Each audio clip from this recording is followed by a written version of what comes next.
Hi friends, ఆకుకూర చేస్తున్నా. పొన్నగంటి కూర. ముందుగా కొంచెం జీలకర్ర వేసుకోవాలి.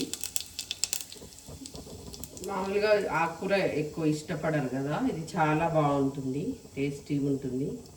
జీలకర్ర తర్వాత కొంచెం ఆనియన్ వేసిన తర్వాత ముందుగా నేను పెసరపప్పు వేయించింది నానబెట్టి పెట్టిన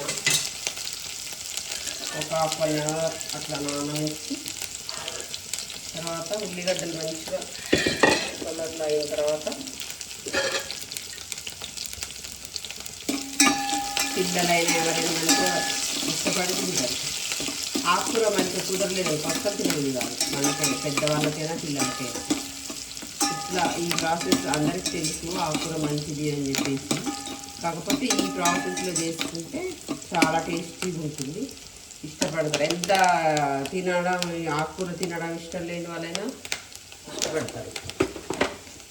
చాలా చాలా టేస్టీగా ఉంటుంది. నేను చిన్న కుండీలో వేసుకుంటా ఆకుకూరలు, ఒక దాని తర్వాత ఒకటి కోసి ఇలా చేస్తా. చపాతీలకైనా రైస్లకైనా చాలా చాలా బాగుంటుంది.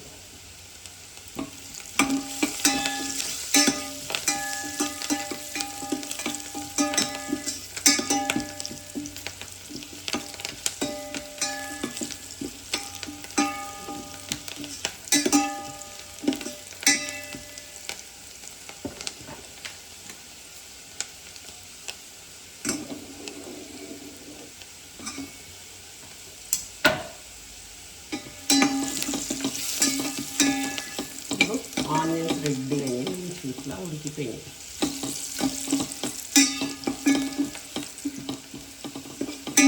దీని తర్వాత నానబెట్టుకున్న పెసరపప్పు వేసుకోవాలి. ముందు పెసరపప్పు వేసుకుంటే బాగుంటుంది, ఉడికిపోతుంది. ముందే ఆకుకూర వేసినాం అనుకోండి మాడినట్టయి కొంచెం టేస్ట్ తగ్గుతుంది. పప్పు వేసుకున్న తర్వాత కొంచెం మంచిగా ఫ్రై అయిన తర్వాత ఆకుకూర వేసుకున్నాం అనుకోండి, మంచిగా ఆకుకూరలో ఉన్న తాజాదనం అట్లనే ఉంటుంది. అదే ముందే ఆనియన్స్లో ఆకుకూర వేసుకున్నాం అనుకోండి, మాడిపోయి దాంట్లో ఉన్న విటమిన్స్ అన్నీ పోతాయి అన్నట్టు. కొద్దిసేపే ఉడికించుకుంటే బాగుంటుంది ఆకుకూర.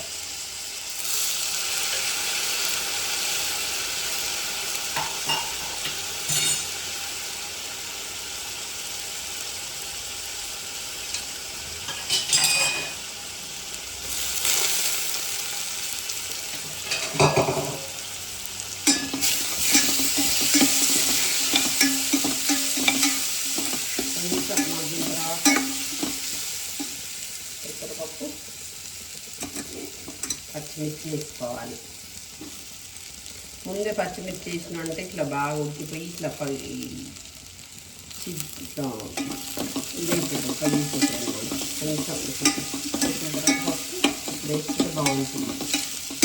దీని తర్వాత కొంచెం అల్లం వెల్లుల్లి పేస్ట్ వేసుకోవాలి.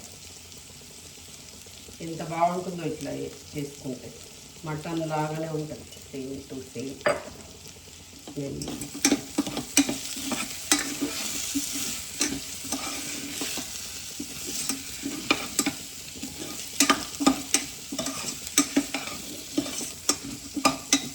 ఇంత మంచి స్మెల్ వస్తుంది చూడండి.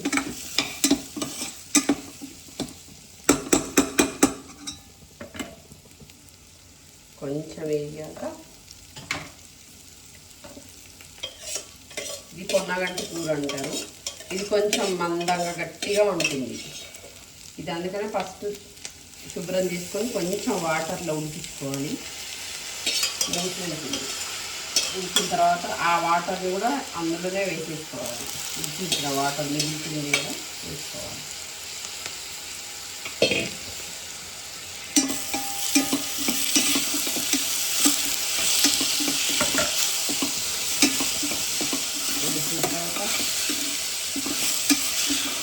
చిన్న ఫ్లేమ్, తక్కువ ఫ్లేమ్ తీసుకోవాలి. కారం వేయక్కర్లేదు, ఏం అక్కర్లేదు, చాలా బాగుంటుంది.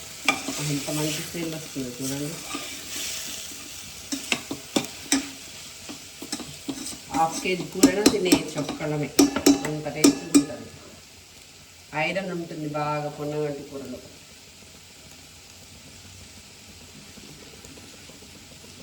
కొంచెం పాలకూర యాడ్ చేస్తున్నాను ఇందులోకి, కొంచెం చుక్కకూర.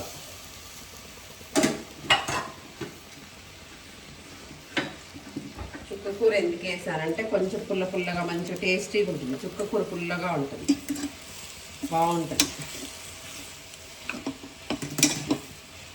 ఎంత బాగుంటుంది.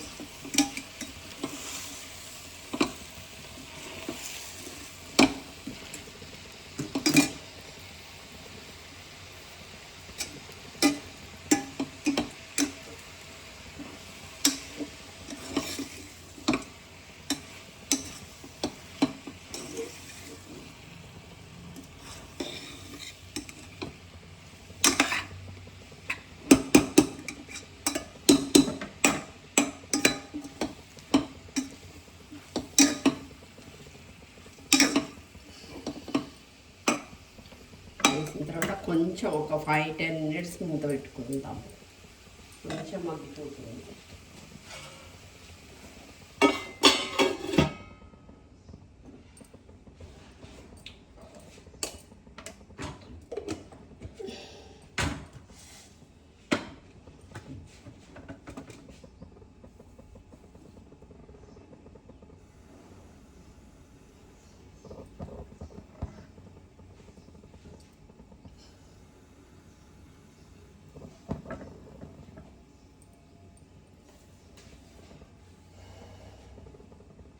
ఫైవ్ మినిట్స్ అయింది కదా, చూద్దాం.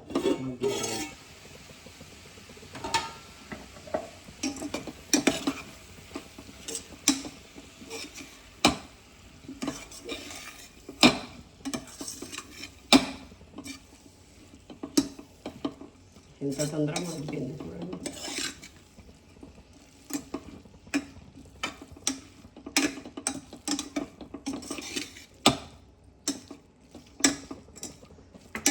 పెసరపప్పు ప్రోటీన్ ఉంటుంది, మంచి కూల్ చలవ చేస్తుంది. ఆకుకూర ఇది కలిసిందంటే ఇంకా టేస్ట్ కూడా బాగుంటుంది.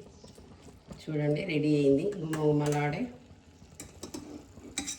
ఆకుకూర పెసరపప్పు. మీరు కూడా ట్రై చేయండి.